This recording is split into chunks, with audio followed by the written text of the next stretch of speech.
তুমি তো ফিরে আসবে বলেছিলে ক্ষুদিরাম, আর তো এলে না ফিরে। তুমি তো বলেছিলে 10 মাস 10 দিন পরে তুমি মাসির ঘরে জন্ম নেবে। তোমার মতো বোকা ক্ষুদিরাম আজ দেশের বড় দরকার। দেশের জন্য তুই মরতে পারিস? প্রশ্নের উত্তরে যে বুক চিতিয়ে হাসি মুখে বলবে, পারি বই কি। তুমি তো ফাঁসি কাঠে ওঠার আগে দেশের ছেলেদের বোমা বাঁধতে শিখিয়ে যেতে চেয়েছিলে। মানুষের মনে আজ চেতনার বড় অভাব, সে আজ ভীরু স্বার্থপর।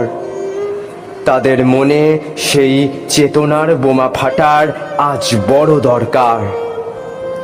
ফাঁসির দড়িতে গলা দিয়ে যে সাহস হাসি মুখে বলতে পারে, ফাঁসির দড়িতে মোম লাগানো হয় কেন?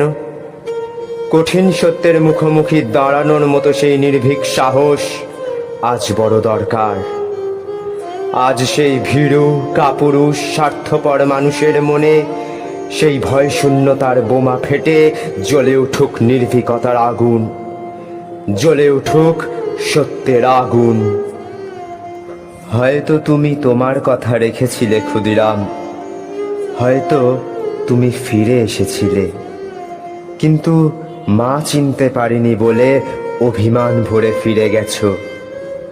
মায়ের পরে তোমার বড় অভিমান, তাই তুমি মাসির ঘরে ফিরতে চেয়েছিলে হয়তো। ফিরে যদি এসে থাকো তাহলে আরো একবার ফিরে এসো।